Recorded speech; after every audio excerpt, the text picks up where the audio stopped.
आपको दिखाई दे रहे हैं भूख हड़ताल एवं धरना प्रदर्शन विनयनगर के अंदर 22वीं सदी में इस तरह की मांगों को लेकर धरना प्रदर्शन किया जा रहा है। यहाँ आयोजक समिति के भी बहुत सारे लोग हैं, उनसे मिलेंगे कि किस तरीके की इनकी मांगे। सर, क्या मांगे हैं आपकी? अभी तक ये सॉल्व हुआ नहीं या नहीं हुआ? सर, हमारी बहुत ही छोटी मांग है और 21वीं सदी में ये मांगे मांगना अपने आप में शर्मनाक है। तो हमारी जो मांग है वो ये है कि नाली हो हर गली में, मुख्य सड़कें आरसीसी हो और गलियां और सड़क दोनों नालियों के साथ है। बहुत ही छोटी सी बेसिक मांग है हमारी, इससे ज़्यादा कुछ तो नहीं मांग है। जब ये विधानसभा इलेक्शन चल रहा था तो उस टाइम में आपने विधायक साहब ने भी आश्वासन दिया था कि हम जैसे ही जीत के आएंगे तो 4 से 5-6 महीने तक का टाइम लगेगा। 3 महीने का टाइम दिया था। 3 महीने का टाइम दिया था। विधायक के बाद वो मंत्री भी बने विधानसभा चुनाव खत्म होने के बाद। इसके बाद क्या कहीं ना कहीं काम दिखाई देता हुआ नजर नहीं आता? इसके बारे में क्या कहें?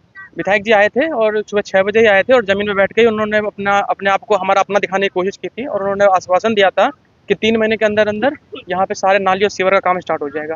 अच्छा। लेकिन अब 3 महीने हो गए और हमने भी उनका सम्मान किया, उनकी बात का सम्मान रखा और जब तक कि 3 महीने नहीं हुए हम धरने पर नहीं बैठे। अब जब पूरे 100 दिन हो चुके हैं, 3 महीने से ऊपर हो गए हैं, तो मजबूरन हमें आज धरना बैठना पड़ा है, जो कि बहुत दुर्भाग्यपूर्ण है कि कल 26 जनवरी है और आज हमें धरने में बैठना पड़ रहा है। तो आपका ये 2 दिवसीय धरना प्रदर्शन है? जी, हमारा ये 2 दिवसीय धरना प्रदर्शन है।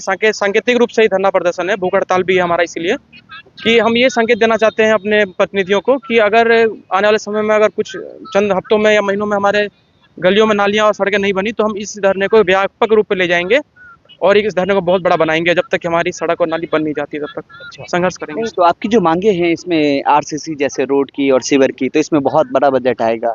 तो बजट पास होने में कैबिनेट में थोड़ा टाइम लग जाता है। तो इसके लिए कुछ टाइम देंगे क्या आप जनप्रतिनिधि को? नहीं नहीं, ऐसा नहीं है, बजट तो ऑलरेडी पास होता है। जैसे कि एमसीएफ है तो उसका 2000 करोड़ का या 1600 करोड़ का बजट होता है। उनको डिसाइड करना है कि काम, मैं कह रहा हूँ कि वो डिसाइड करते हैं ना कि किस एरिया में हम क्या एलोकेशन करेंगे। एमसीएफ का अलग बजट है, हाँ। विधायक का अलग बजट है, सांसद का अलग बजट है, इनका खुद का निधि होता है। उससे तो ये अनऑथराइज कॉलोनी में काम कराते हैं। जैसे कि अगर सांसद है और उसके बाद 25 करोड़ का बजट है तो वो किसी अनऑथराइज कॉलोनी में सजेस्ट करता है कि आप इसमें काम करा दो, तो उसके फंड से हो जाता है। म्युनिसिपल कॉर्पोरेशन के बजट से तो उसकी म्युनिसिपैलिटी की जो एरिया उसमें वो काम करता है और वो धड़ल्ले से काम करता है और काम कराने का उसको मेंटेन भी करता है। नाली बनी तो उसका सफाई किया, मच्छर की फॉगिंग करी, स्कूल संचालन किया, दुनिया जहाँ काम करता है। यहाँ तो बेसिक नहीं चीज, स्कूल तो और मच्छर की तो दूर की बात है, यहाँ तो नाली और सड़क की बेसिक सुविधा भी नहीं है। तो पैसा बहुत है और हमारे लोग तो बाहर ज्यादा के पैसा बांट के आ रहे हैं, हमारे पास तो पैसा बहुत है। लेकिन अभी जैसे भाई ने हमारे बोला कि अभी बन जाएगा वो आपका टाइल्स, उसको खोद के फिर वो कुछ भी बना देंगे। हाँ, जो अभी निवर्तमान पार्षद है उन्होंने ऐसी बातें तो कही। ये खोद खाद के तो बनाने का पैसा है इनके पास, लेकिन हम एक बेसिक मांग कर रहे हैं और सरकार के हक में ही मांग कर रहे हैं कि अगर आप आज टाइल्स बना के कल तोड़ोगे तो आज आप 2 महीने हम आपको समय दे रहे हैं, 2 महीने बाद नहीं होगा तो हम फिर व्यापक करेंगे इसको। आप धरना, आप इसको टाइल्स के सॉरी सीवर दीजिए, मेन रोड्स को आरसीसी के साथ नाली दीजिए और सारी गलियों को पक्का करिए टाइल्स के साथ या फिर आरसीसी के साथ, जो भी आपके लिए सही हो, जो आपके लिए कंफर्टेबल हो। अच्छा। हम कुछ बड़ी मांग तो नहीं मांग रहे, हम कोई नासा का सेंटर तो नहीं खुलवा रहे यहाँ पे। आपकी मांगे बहुत बिल्कुल सीमित है। जो बेसिक सुविधाएं हैं उसको लेकर आप डिमांड कर रहे हैं। कुछ और भी लोग हैं उनके साथ ही। भूख हड़ताल पे आप भी बैठे हुए हैं? जी, मैं भूख हड़ताल बैठा हूँ। अच्छा। जय हड़ताल में भूख हड़ताल में बैठे हैं और हरिराज जी भूख हड़ताल में बैठे हैं। तो हम तीनों साथी कल तक भूख हड़ताल पर रहेंगे, कुछ खाएंगे नहीं। बिल्कुल। जल भी त्याग रखा हुआ नहीं, है जल जल लेते हैं अच्छा, क्योंकि जल बोलने लेते की हैं। वजह से बहुत मुंह सूख रहा है। हाँ, तो बहुत बहुत, क्योंकि आपको मीडिया से भी बात करनी होती है और लोगों से बात करनी होती है, तो इसको लेकर जल लेना लेते हैं बहुत इसकी वजह आवश्यक से और मौसम भी थोड़ा सा है। ठीक है, मौसम भी थोड़ा सा गर्म हो कहीं रहा ना है। कहीं जनवरी महीने में इतनी ज्यादा गर्मी, कहीं ना कहीं थोड़ा सा ग्लोबल वार्मिंग की तरफ इशारा भी करता हुआ नजर आता है। आप क्या कहेंगे सर? सर वही है हमारी ये पानी की निकासी बहुत ज़रूरी है। बिना पानी के निकासी के ये रोड बना भी रहे हैं वो हमारे किसी काम का नहीं है, किसी काम का नहीं है। किसी काम का नहीं है।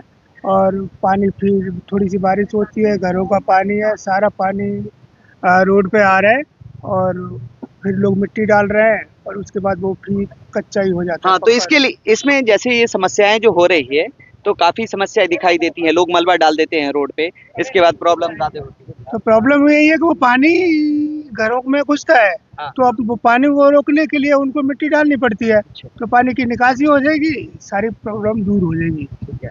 सर, आप भी सॉलिडेरिटी के लिए आए हैं इस धरना प्रदर्शन? बिल्कुल, बिल्कुल। अच्छा। तो क्या लग रहा है कि यहाँ कॉलोनी वासी सारे आपके साथ हैं या? बिल्कुल बिल्कुल साथ हैं। क्योंकि जनप्रतिनिधि के लोग कह रहे थे कि बहुत चंद लोग ही आए हुए हैं जो ये पॉलिटिकल वैसे आज देखिए सैटरडे है तो लोगों की अपनी ड्यूटी भी है, उसको छोड़ करके नहीं कर सकते। बट जितना भी आपने देखा, सब मीडिया साथी हाँ। आए हुए थे, सबने देखा व्यापक रूप से, जिसको जितना टाइम था वो हमारा समर्थन किए। और कल संडे है, आप इसका देखेंगे कि कितना वो होगा। सब लोग दुखी हैं इस चीज से कि आज इतने 30 साल बाद भी हमें अगर इस छोटी सी चीज को मांगना पड़ रहा है, यहाँ 3-3 लोगों के रहते हुए ऊपर से नीचे तक।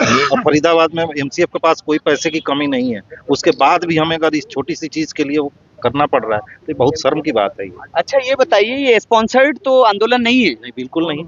नहीं, लोग आरोप लगा रहे थे इस तरह से कि समिति के लोग स्पॉन्सर्ड हैं और इस लगता तरीके रहता इसके है। बारे में क्या कहेंगे? नहीं नहीं, वो उनका काम है सर, वो तो करते रहते हैं। वो आएंगे तो कुछ ना कुछ तो बोल के जाएंगे ना, तो कुछ तो बोलना ही पड़ेगा। तो कोई बात नहीं, उनको अगर लगता है कि स्पॉन्सर है तो वो अपना काम करें, हम अपना काम कर रहे पैसे हैं। की जरूरत होती है तो स्पॉन्सर होते हैं, हम खुद सक्षम हैं। धन्यवाद टीआई न्यूज़ 18 से बात करने के लिए। और भी कुछ लोग हैं, उनसे पूछेंगे। हाँ जी। दामिनी फिल्म की तरह तारीख पे तारीख ही मिल रहा है, काम कुछ नहीं है, 0 बटा सन्नाटा है। बीजेपी का माहौल बना हुआ है, उसका लॉलीपॉप हम लोग चूस रहे हैं। अच्छा, ग्राउंड लेवल पे देखे तो आप भी तो कार्यकर्ता थे पहले भी। आज भी कार्यकर्ता हूँ, अच्छा। लेकिन सबको इग्नोर करके अपना एक अलग मोटिव में काम कर रहे हैं। अच्छा। यहाँ का पार्षद खाली यही कहते हैं, 7 साल से यही कहते आ रहे हैं, एक एक गली पक्की, नाला बनेगा, स्ट्रीट लाइट लगेंगी, खंबे करेंगे, सब काम होगा। लेकिन कब काम होगा? जब दूसरा बार पार्षद बन जाइएगा तब। अच्छा, तो ऐसा इस ही तरीके से सिर्फ वादे किए जा रहे हैं। हाँ, और कह रहे हैं कि ये लोग ये जो है कहीं ना कहीं साजिश के चुनावी, तहत कहीं ना बैठे हुए कहीं वो चुनावी फायदे के लिए तो ऐसा नहीं कर रहे हैं। हैं। हो सकता है सर, वो तो महादेव ही जानेगा। अच्छा, महादेव जानेंगे। बिल्कुल। चलिए, धन्यवाद। ठीक है, 5 इंजन की सरकार है सर, एक इंजन का रहे तो कोई मैं दिक्कत। समझ रहा हूँ यहाँ कि 5 पांचों इंजन की में सरकार है। भारतीय जनता पार्टी का शासन है। बिल्कुल। कुछ और भी महिलाएं हैं, उनसे भी पूछेंगे। हाँ, क्या मैडम, क्या सिचुएशन है अभी? सर जी, यहाँ पे सिचुएशन ये है कि एक तो पानी की निकासी नहीं है, दूसरे नंबर अगर बारिश हो जाए तो ये समझो कि बुरा हाल है, आदमी निकल नहीं सकता, छुट्टी करनी पड़ती है, बच्चों को नहीं जाना पड़ता है। अगर कहीं इमरजेंसी हो जाए, डिलीवरी होने को हो जाए तो ये सोचो कि मरीज पहले ही खत्म हो जाएगा। यहाँ जच्चा बच्चा स्वास्थ्य केंद्र भी नहीं है। नहीं है। अगर प्रसव का कोई पीड़ा होता है तो इसके लिए बीके हॉस्पिटल जाना पड़ता है। बीके हॉस्पिटल और जो मल्ला में हॉस्पिटल है वो सफिशिएंट नहीं है। उसमें केवल एक ही आदमी बैठता है और वो कंपाउंडर है या जो भी है, बस वही देखता है, दूसरा कोई नहीं देखता। और जच्चा बच्चा के लिए ऐसा कोई सुविधा नहीं है। इमरजेंसी है तो फिर या तो पर्सनली ले जाएगा सफदरजंग, और बीके जाते जाते तो समय पूरा हो जाता है, उसमें भी रेफर का चल रहा है आजकल। हाँ, रेफर मुक्त। हाँ, लेकिन वहाँ पे भी राम केवल बाबा जी बैठे हुए हैं, कोई उसमें सुविधा नहीं। सुनवाई नहीं हो रही है। रही है। ऑपोजिशन पार्टी के कुछ लीडर तो वहाँ हाँ, पहुंचे, लीडर ऑपोजिशन के लीडर नहीं पहुंचे ये हैं। देख रहा था मैं भी। हाँ, बिल्कुल आप देख रहे होंगे सर। और दूसरे नंबर हमारे जो यहाँ पे नेताजी है और सोमलता भड़ाना जी है, सोमलता भड़ाना जी कभी हमारे उनसे बीच, तो आपकी भी काफी अच्छी बैंडिंग है। आपको भी हाँ। देखा हमने पॉलिटिकल चुनाव में आप ऐसा पद यात्रा करते हुए। लेकिन कभी भी आज हमारे बीच में सोमलता भड़ाना जी को आना चाहिए। बिल्कुल। सोमलता भड़ाना जी को आना चाहिए, पूछना चाहिए कि हमने पानी पिया या नहीं पिया, भूख हड़ताल में भाई तुम क्यों बैठे हो, हमारी गली क्यों। लेकिन सोमलता भड़ाना जी नहीं आती है, जो कि हमारी माननीय पार्षद है। क्यों? आम आदमी, हम कहते हैं हमारा पति अगर खड़ा हुआ है तो मैं जाऊंगी भैया करने कि खुद आओगी, आपका काम है। बिल्कुल, लेकिन उनके पार्षद पति आए थे। जैसा कि देश में एक ट्रेंड चला हुआ है कि पत्नियां अगर पोजीशन पे रहती हैं तो उसके पति ही सारा कार्यभार देखते हैं। हाँ, ऐसा एक बना हुआ है सिस्टम है। बिल्कुल 27 वार्ड से उनके खड़े हुए हैं भाई साहब, लेकिन वो ये कहते हैं औरत थी इसलिए वार्ड नंबर 26 का विकास नहीं हो पाया। क्यों? अगर वार्ड थी, औरत थी तो 26 नंबर वार्ड का विकास नहीं हुआ, आदमी था तो 27 नंबर का वार्ड का विकास हुआ है। तो इससे बेहतर हम औरत को खड़ा ही क्यों करें?